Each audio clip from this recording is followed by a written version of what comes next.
निश्चित रूप से सन 2023 महिलाओं के उत्थान का समय रहा है और महिलाओं के लिए संसद में आरक्षण 35% दिया गया है। यह अनौपचारिक रूप से एक उपलब्धि मानी जा सकती है, लेकिन पारदर्शी और सार्वभौमिक न्याय तो तभी होगा जब महिलाओं को संसद में 50% स्थान रिजर्व किया जाए। महिला और पुरुषों की समान जनसंख्या की परिकल्पना हमारे भारतीय संविधान में की गई है, लेकिन आजकल हम देख रहे हैं कानून पर कानून, कानून पर कानून, कानून पर कानून बनाने का उद्योग किया जा रहा है। हमारे आईपीसी में इतने कानून उपलब्ध हैं जो मनुष्य के लिए आवश्यकता से कम नहीं। किसी भी आवश्यकता की पूर्ति, किसी प्रकार के अपराध के विषय में, किसी भी प्रकार के न्याय के विषय में आईपीसी में वर्णित हैं कानून। यद्यपि उनका पालन नहीं किया जाता, कार्यलोप किया जा रहा है, जिससे अन्य कानूनों की आवश्यकता पड़ रही है। यदि आईपीसी के तहत, सीआरपीसी के तहत, लैंड लॉ के तहत, इंटरनेशनल लॉ के तहत, इन्वायरमेंट लॉ के तहत जो भी लॉ बनाए जा रहे हैं, उन सब का समाधान एक ही लॉ में हो तो यह सर्वोत्तम होता। भारत वकीलों के लिए स्वर्ग इसीलिए कहा जाता है कि यहाँ एक विधि की 1000 औपबंधिक उपविधियाँ बनाई जाती हैं, जो जनता की समझ से परे है। साधारण जनता उसे समझ नहीं पाती। सबसे बड़ी दुर्दशा तो यह है भारत दुर्दशा। भारतेंदु जी ने एक लिखा था निबंध, भारत दुर्दशा।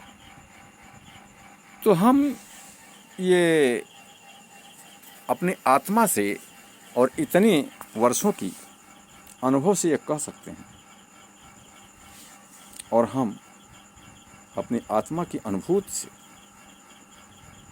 प्रकट करते हैं कि भारत दुर्दशा ही है, जो यहाँ विधि पर विधि, विधि पर विधि, विधि की विधि, विधि की उपविधि, उपविधि की उपविधि बनाई जाती रही।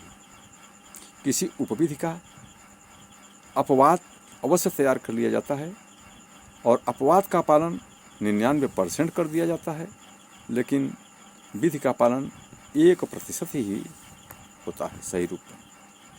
यह सबसे बड़ी दुर्दशा है।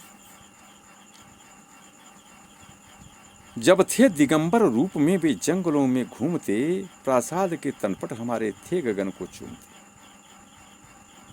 जब सारा संसार नंगा धड़ंगा रहता था, उस समय भारत में हस्त निर्मित वस्त्र पहने जाते थे और वस्त्र उनके, हमारे भारतवासियों के वस्त्र आसमान में सूखा करते थे, ऐसा कहा जाता है। स्वतः उड़ जाते थे और सूख करके वापस चले आते थे। सोचने की, कल्पना करने की आवश्यकता है कि आप इस पर ध्यान दीजिए कि ऐसे उन्नत हमारा देश था जो आज विश्व का पिछलग्गू बन गया है। हम दूसरे पर निर्भर हो रहे हैं।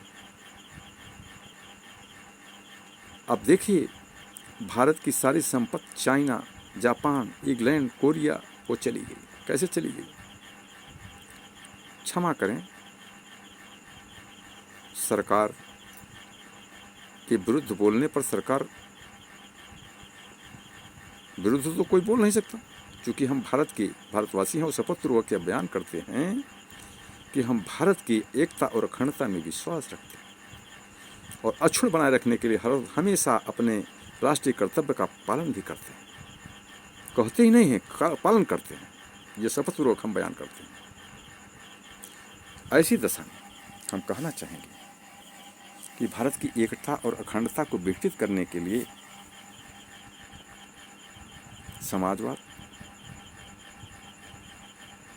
पंथवाद, पंथ निरपेक्षवाद, तमाम प्रकार के संगठन बनाए गए हैं जो केवल अपना स्वार्थ साधन करते हैं। यही भारत की दुर्दशा है। कोई भी पार्टी वास्तविक सिद्धांत को, जड़ को सींचने के बजाय पत्तों की सिंचाई करती है ताकि उसे ख्याति मिले, बस यहीं तक है। अगर जड़ की सिंचाई की जाए तो रहीमन जड़ सिंचे तरु फूल फल अघाएं। यदि जड़ की सिंचाई होगी तो वृक्ष में पत्तियां, अंकुर और फूल फल स्वतः उगेंगे। जब पत्तियों की सिंचाई होगी और जड़ में पानी नहीं होगा तो वृक्ष कितने दिनों तक जीवित रहेगा, इसकी कल्पना कर लीजिए। तो भारत देश में यवनों का राज आया, आर्य आए, यवन आए, अंग्रेज आए और अब भारतीय शासन कर रहे हैं। लेकिन भ से भ्रष्टाचार, भ से भारत, भ्रष्टाचार भारत का जैसे जननी हो गया है और जनक का संबंध बन गया है। तो जब तक भारत से भ्रष्टाचार नहीं मिटेगा, जब तक भारतवासी अकर्मण्य रहेंगे, जब तक भारतवासी मुफ्तखोरी का अनाज खाएंगे, मुफ्त का खाना खाएंगे, कार्य नहीं करेंगे, कर्तव्य से विरत रहेंगे और राजनीतिक पार्टियां उन्हें कर्तव्य से विरत रहने का प्रलोभन देती रहेंगी, नाजायज कार्य करती और कराती रहेंगी, कानून का जो कानून है उसका पालन नहीं होगा, न्यायालय। अब हम आपको एक बात बताना चाहेंगे कि न्यायविद होने के साथ साथ हम बहुत दुखी हैं इस अवस्था में कि भारत एक ऐसा देश था जहां सम्राट न्याय करता था। प्राचीनतम काल में सामाजिक पंच हुआ करते थे। आज अखंड न्यायालय नहीं, अनेक प्रकार के न्यायालय बन गए हैं। लेकिन भारत दुर्दशा का यह एक साक्षात मेरा प्रमाण है, अनुमान है, अनुभव है और देखी हुई सच्चाई की नींव कहती है कि भारत में बड़े दुख की बात है कि न्यायालय के आंखों के सामने ही भ्रष्टाचार पनपता है और न्यायालय कुछ कर नहीं पाती। राजनीतिक उद्वेग के कारण न्यायालय कुछ कर नहीं पाती। पास के ही कम्युनिस्ट देश चीन को देख लीजिए, वहां भ्रष्टाचार के लिए आजीवन कारावास की सजा दी जाती है। भ्रष्टाचार पर नियंत्रण है। चाइना के पास अद्भुत जनसंख्या विस्फोट हो चुका था, खाने के कोई साधन नहीं थे। उसने टेक्निकल के बल पर आज ऐसे ऐसे आविष्कार किए, ऐसे ऐसे कंप्यूटर चिप और व्यवस्थाएं बना दी जिसे खरीद करके हम आज अपना धन, अपना स्वर्ण, अपनी मुद्रा, अपनी जान का रक्त बेच करके उसको खरीदने के लिए विवश हैं।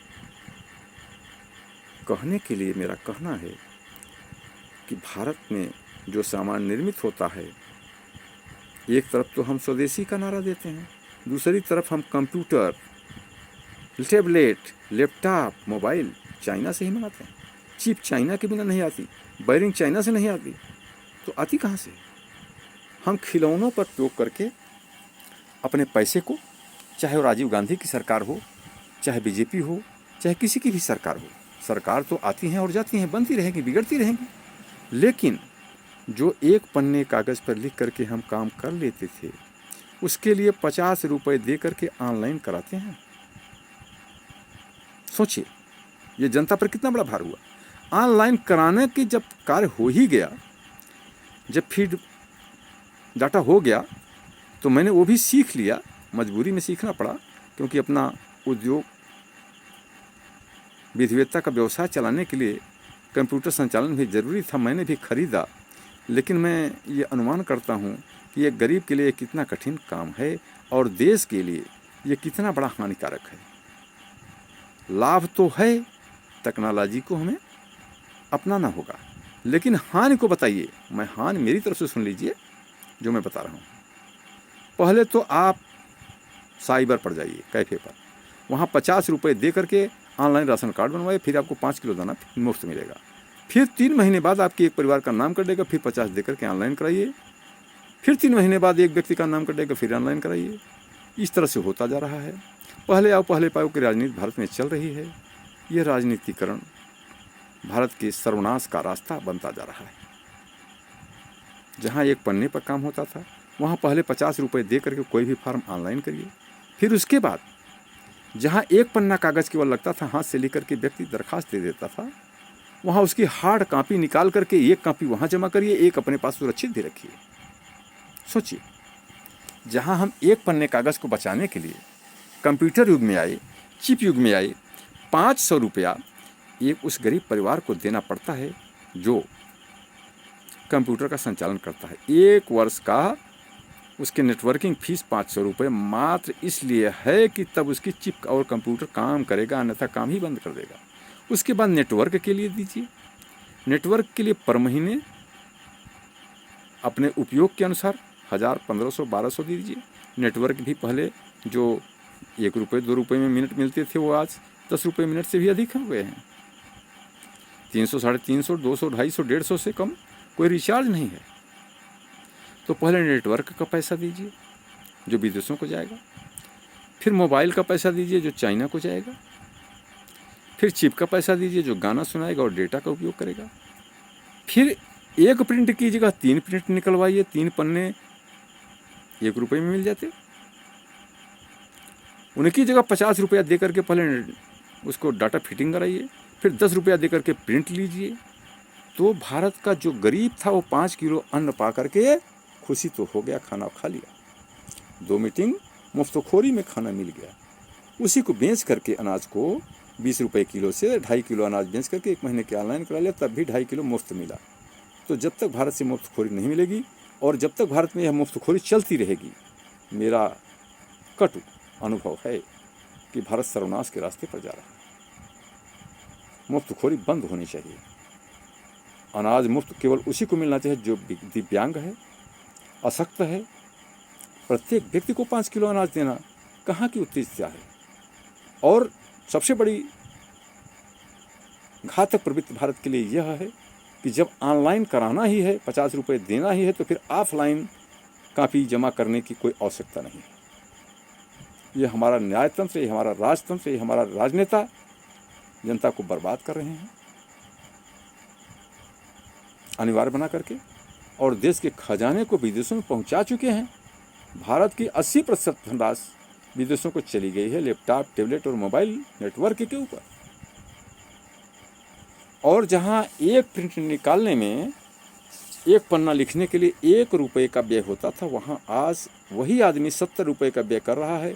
50 रुपये नेटवर्किंग साइट पर, साइबर पर जा कर के दे रहा है। हाँ, रोजी मिल रही है एक व्यक्ति को, लेकिन उस रोजी के बदले सोचिए 500 रुपया एक लैपटॉप, कंप्यूटर या टैबलेट का वायरस का खर्च है वार्षिक। ये मान लीजिए 500। जो व्यक्ति हाथ से लिख करके काम चला लेता, 5 रुपये में उसका वार्षिक खर्च होता, वो 500 पहले इसको करने के लिए बाध्य है। फिर हर महीने 250 रुपया देने के लिए बाध्य है नेटवर्क के लिए। और फिर उसके बाद उसकी प्रिंट आउट 10 रुपये प्रति प्रिंट आउट लेकर के उसको कार्यालय में जमा करने के लिए फिर बाध्य है हार्ड कॉपी। फिर एक हार्ड कॉपी दिखाने के लिए अपने पास भी रखनी है। तो एक पन्ने की जगह 3 पन्ने का प्रयोग हुआ। जो पन्ना 1 रुपये में मिला करता था, वो पन्ना आज 2 रुपये में मिलने लगा। जो प्रिंट आउट 1 रुपये में 3 प्रिंट आउट मिलते थे, वो 2 रुपये में 1 प्रिंट आउट मिलने लगा। ये है भारत की दुर्दशा। तो चाहे कोई भी सरकार हो, हम तो ये कहेंगे कि यह एक प्रकार की दुर्दशा और भारतीय धन का दुरुपयोग हुआ। कंप्यूटर, लैपटॉप, मोबाइल जिनके पास थे उनको रखना था। शेष काम भारत में कागजों में होना चाहिए था। भारतीय श्रमिक की कार्यों की कमी की गई। तमाम प्रकार के यंत्रीकरण किए गए, लेकिन यंत्रीकरण से खर्च घटा नहीं, बल्कि खर्च 4 गुना और ज़्यादा हो गया। भारतीय जन भूखा मरा। इसे 5 किलो मुफ्त राशन देने की और 10 किलो मुफ्त राशन देने की आवश्यकता महसूस हुई, और सरकार ने वो दिया, लेकिन धन को विदेश को भेज करके कमीशन ले लिया। कोई भी सरकार रही हो, कंप्यूटर, लैपटॉप एक तरफ आप चाइना से नहीं मंगा सकते, क्योंकि चाइना 10 रुपये में ऐसी वस्तु बना कर दे देता है जो सुनने गाने के सभी कार्य को कर देती है। अब आप उसी को 90% टैक्स दे करके फिर भारत में लाएंगे, उसको फिर भारतीय बना करके बेचेंगे। ये प्रथा बिल्कुल गलत है।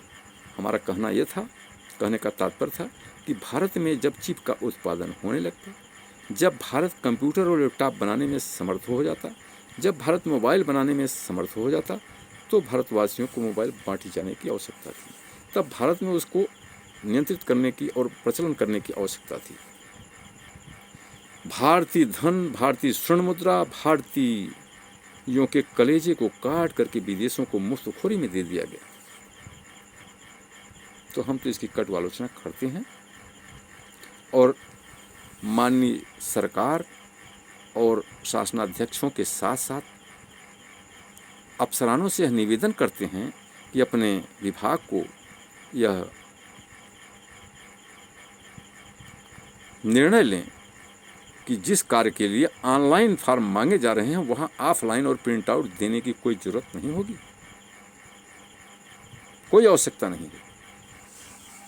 जब सुधार करने की जब जरूरत आती है तो आप उस प्रिंट आउट से सुधार नहीं करते, मैनुअल सुधार नहीं करते, फिर साइबर पर भेजते हैं, 50 रुपये फिर खर्च करता है, फिर 3 प्रिंट आउट लेता है। तो जहाँ या तो ऑनलाइन आवेदन मांगे जाए या ऑफलाइन ही मांगे जाए, लेकिन दोनों मांगना जनता पर 3 गुना भार डालने के बराबर है। एक बार आप ऑनलाइन मांग रहे हैं, फिर ऑफलाइन भी मांग रहे हैं। चाहे कोई भी फार्म हो, चाहे कुछ भी हो, मुफ्तखोरी बंद हो, पहला काम भ्रष्टाचार बंद हो, जनता का दोहन बंद हो, पुलिस का मनोबल बढ़ाना बंद हो, पुलिस द्वारा डकैती लूटपाट करना बंद हो, जनता के रक्षक ही जनता के भक्षक न बने, वकील प्रोटेक्शन एक्ट लागू न किया जाए, इसलिए कि वकील दुर्दांत आतंकवादी बन जाएगा। सभी वकील अच्छे ही नहीं हैं, मैं भी वकालत करता हूँ। प्रोटेक्शन एक्ट की क्या आवश्यकता है? आईपीसी में सभी प्रावधान हैं। एक वकील निरंतर युद्ध करके एक क्लाइंट को जो जिताता है वो अपने लिए क्यों नहीं लड़ सकता? वकीलों का एक संगठन है, बार काउंसिल है, वो अपनी आवाज़ को बुलंद कर सकती है। आवश्यकता तो इस बात की है, जो भारतवासी फोड़ो और राज करो की नीति अंग्रेजों ने चलाई थी, उसी का अनुसरण करके हमारे राजनेता अपना पेट भर रहे हैं, अपने परिवारवादी शासन चला रहे हैं। कोई भी पार्टी हो, नेता का बेटा विधायक, विधायक का बेटा सांसद, सांसद का बेटा जिला पंचायत, यही बन रहे हैं। ये कोई नीति थोड़ी है। नीति तो वह होनी चाहिए कि सभी के लिए समान अवसर होने चाहिए। समान अवसर कब होगा? जब हम ईमानदारी पे आएंगे, भ्रष्टाचार मुक्त शासन करेंगे, सार्वभौम और सभी में अपनी समानता देखेंगे, विश्व मंगलम की कामना करेंगे। विश्व मंगलम की कामना कब की जा सकती है? जब भ्रष्टाचार से मुक्त हमारे न्यायालय हों, भ्रष्टाचार से मुक्त शिक्षा संस्थान हो, भ्रष्टाचार से मुक्त पुलिस हो, 1 करोड़ रुपए तनख्वाह लेना बंद हो। एक कलेक्टर जिले में बैठता है, उसका वेतन 2 लाख से 2.5 लाख रुपए है। 60-60 हज़ार में 3 ठे कलेक्टर बैठा दिए जाएँ, 8-8 घंटे काम करें। एक सिपाही, इसकी वेतन 90,000 रुपये प्रतिमाह है, 30,000 रुपये दे करके 3 सिपाही बैठा दिए जाएँ, 8 घंटे काम करें, 8 घंटे अपने घर पर आराम करें, फिर भी वही काम होगा। अधिक से अधिक लोगों को रोजगार मिल जाएगा। एक अध्यापक, एक पुलिस की भांति, एक पुलिस अगर 70,000 पाता है तो एक अध्यापक भी 70,000 पाता है। पुलिस 24 घंटे थाने पर रिजर्व रहता है, पुलिस लाइन में रहता है, पीएससी छावनी में रहता है, मिलिट्री में रहता है, सैनिक। और मास्टर अपने घर में जाकर के हर जोतता है, मैं औरत परिवार के साथ दूसरे धंधे भी करता है, फिर भी 70,000 लेता है। तो एक अध्यापक का वेतन 20,000 रुपये होना चाहिए मासिक, 20 से 30,000। वो 8 घंटे काम करता है, वो 24 घंटे के लिए रिजर्व होता है, 1/3 कर देना चाहिए। एक न्यायालय का कर्मचारी जो रिश्वत लेता है, उसके वेतन को समाप्त कर देना चाहिए। उसे लोगों से मांग करके ही कार्य करने की अनुमति दे देनी चाहिए। एक बार भ्रष्टाचार पर, दूसरी बार उसे निष्कासित कर देना चाहिए और कोई नौकरी नहीं देनी चाहिए। ऐसा किया जाए तो भारत उत्थान होगा, मुफ्तखोरी बंद हो जाए, सभी काम करने लगेंगे। तो जब सभी लोग 1-1 रुपया कमाएंगे तो 1 करोड़ रुपया हो जाएगा, 80 करोड़ हो जाएगा। जितने व्यक्ति हैं उतने रुपए की आमदनी होगी, उतना काम हो जाएगा। लेकिन यह तब संभव है जब मुफ्तखोरी बंद हो। जब खाने के लिए मिल गया तो शराब पीने के लिए काम करके पुरुष शराब पिए, महिला भी शराब पिए। अनाचार को बढ़ावा देना ये राजनीति का काम है। प्राचीन काल में इसकी कल्पना नहीं की जाती थी और भारत विश्वगुरु तब था जब भ्रष्टाचार न सोच करके लोग अपने को, राजा अपने को धर्माधिकारी समझता था, राजा अपने को न्यायिक अधिकारी समझता था, राजा अपने को देश का मुखिया समझता था, राजा अपने को सभी का संरक्षक मान करके सभी का भरण पोषण और प्रजा का पालन करता था। राजा का अनुचर अगर घूस लेता था उसे राजा तुरंत निकाल देता था। सैनिक को भी दंड दिया करता था जो गलत करता है। आज अपना काम कराने के लिए पुलिस का इस्तेमाल किया जाता है, अनैतिक काम कराए जाते हैं, उसी में जनता मारी जाती है, जनता को लूटा पाटा जाता है। लूटपाट करने के लिए सभी पुलिस को फ्री कर दिया गया है, वकीलों को स्वतंत्र कर दिया गया है। आवश्यकता भारत में इस बात की है कि जितने वकीलों की संख्या बढ़ी है उसे कम किया जाए। ये नर्सरी पैदा न की जाए वकीलों की, राक्षसों की नर्सरी न बनाई जाए। और अब इस बात की आवश्यकता भारत में है जिसकी एक रक्तहीन क्रांति के बाद शुरुआत हो जाएगी, लेकिन इसके पहले मुझे अनुमान नहीं है कि कभी शुरू होगा। आवश्यकता इस बात की है कि एक तहसील में जो एक मुंसफ बनाए गए हैं 3 मुंसफ बना दिए जाए। प्रत्येक तहसील में 3 मुंसफ मजिस्ट्रेट हों,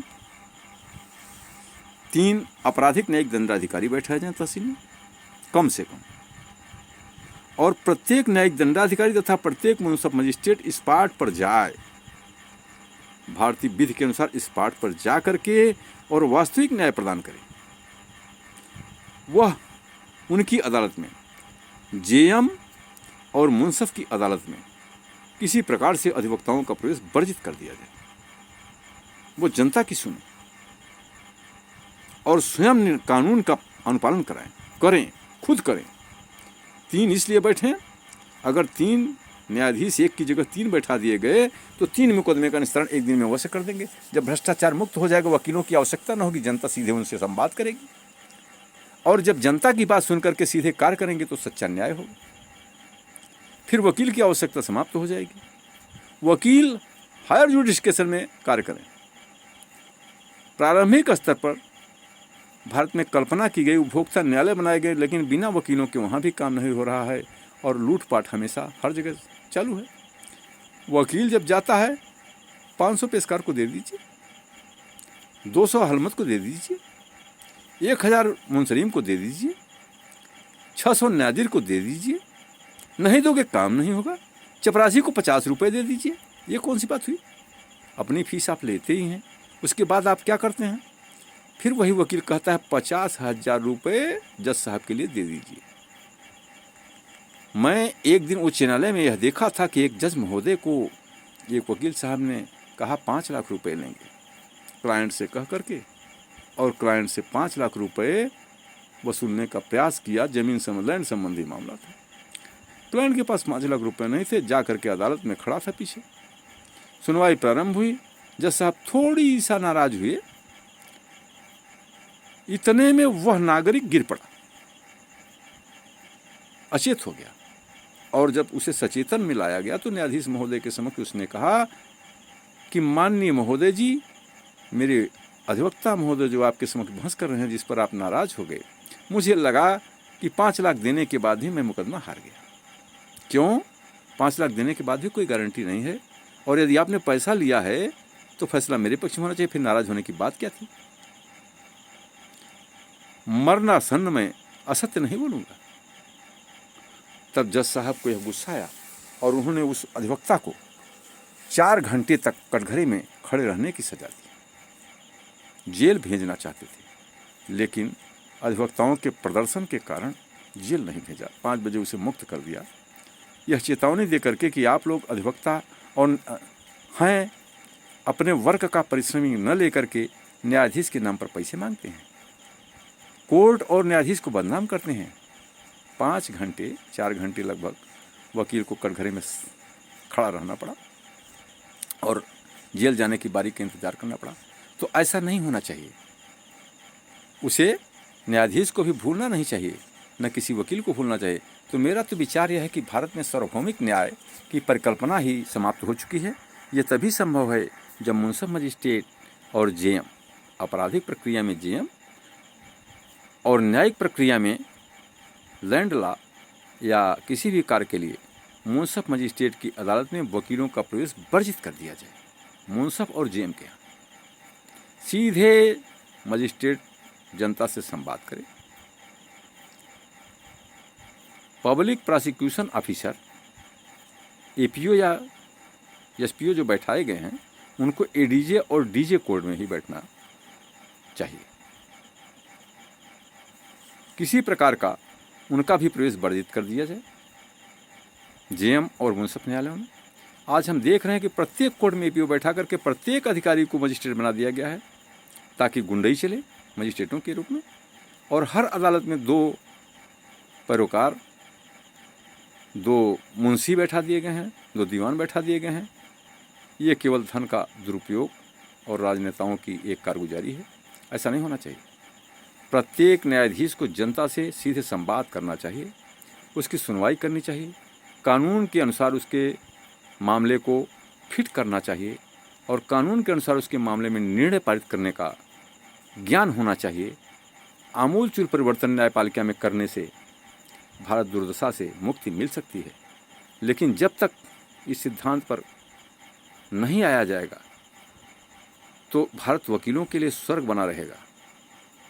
मैं एक वकील होते हुए वकीलों की अवमानना नहीं कर रहा हूं,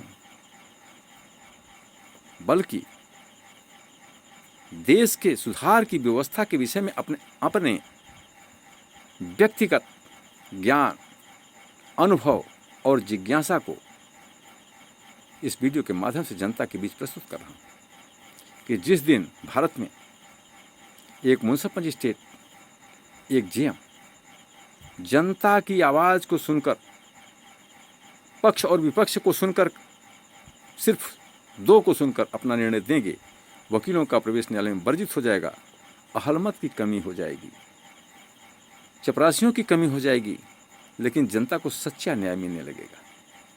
वकीलों का प्रवेश ही वर्जित हो और जैसे ही कोई अधिवक्ता प्रवेश करे, पीठासीन पीओ महोदय को चाहिए कि उस मुकदमे को निरस्त कर दें। स्वयं इस पाठ पर जाएं, जांच करें और न्याय दें, तो निश्चित ही न्याय सुलभ हो जाएगा। तहसीलदार जाते हैं, एसडीएम जाते हैं, मुंसफ और जेएम क्यों नहीं जाएंगे? हाँ, अब इससे ऊपर ADJ, DJ, high court, supreme court के न्यायाधीश को कदापि भी पक्षकार से बात व्यक्तिगत नहीं करने की कानून होना चाहिए। भले ही मनाही है कि कोई भी मुंसफ क्लाइंट से सीधे बात नहीं करेगा, इसका दुरुपयोग करते हैं लोग, लेकिन क्लाइंट से रिश्वत लेने का काम हमेशा जारी है। जब उनको इस पाठ पर जाकर के न्याय देना होगा, जवाबदेही निश्चित होगी। एक जवाबदेही आयोग बनाया जाना चाहिए भारत में। न्यायपालिका भी अपने फैसलों के प्रति जवाबदेह हो, उसकी एक कमेटी हो जो जांच करे जिला स्तर पर कि अमुक मजिस्ट्रेट जो गांव में गया उसने न्याय किया है या नहीं, लेकिन अधिवक्ताओं को वर्जित कर दिया जाए। अब आवश्यकता इस बात के साथ अधिवक्ता कहाँ जाएंगे? जो अधिवक्ता के रूप में अधिवक्ता काम कर रहे हैं, जो योग्य हैं, उनको कहीं जाने की आवश्यकता नहीं। प्रत्येक 5 गांव पर एक मुंसफ मजिस्ट्रेट बना दिया जाए, प्रत्येक 5 गांव पर एक जेएम बना दिया जाए, एपीओ और एसपीओ को ही जेएम बना दिया जाए, लेकिन एसपीओ और एपीओ का पद समाप्त कर दिया जाए। डीजीसी केवल एक हो जिले में, विभिन्न अदालतों में होने की कोई आवश्यकता नहीं होगी। जब ट्रायल कोर्ट निचली अदालत में बिना वकील के काम चल जाएगा तो ऊंची अदालत में वकीलों की आवश्यकता 1% रह जाएगी। न्यायाधीशों की संख्या निचली अदालतों में बढ़ाने की आवश्यकता है, न कि सुप्रीम कोर्ट में। जब निचली अदालतों से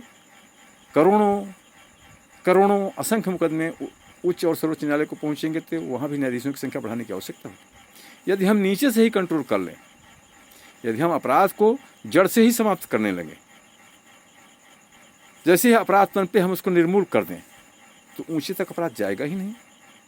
जो जेएम इस पाठ का निरीक्षण करे न्यायिक दंडाधिकारी के रूप में, वो अभियुक्त को तत्काल सजा दे सकता है और तत्काल सजा दे।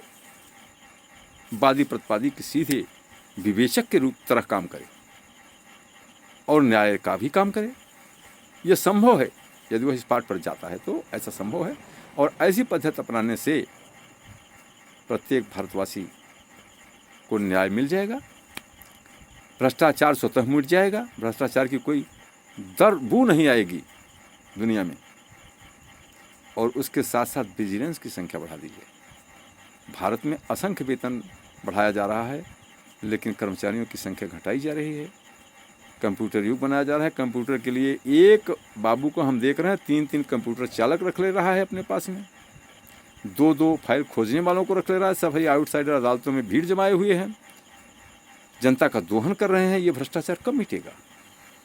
कब इस पर लोगों का ध्यान जाएगा? कौन इसको नहीं जानता? सुप्रीम कोर्ट नहीं जानता कि हाई कोर्ट नहीं जानता कि लोअर कोर्ट नहीं जानता? कौन सा न्यायाधीश नहीं जानता कि हमारे अदालत में 5 कर्मचारी हैं तो 25 कहाँ से दिखाई दे रहे हैं और 25 फाइल लेकर के दौड़ रहे हैं, उनके सामने काम कर रहे हैं केवल हाथ पैर दबाने और जी हजूर करने से, या सरकार आपसे मुझे भोजन मिलता है, ये खुशामद बंद होनी चाहिए। आउटसाइडर का प्रवेश न्यायालय में वर्जित होना चाहिए।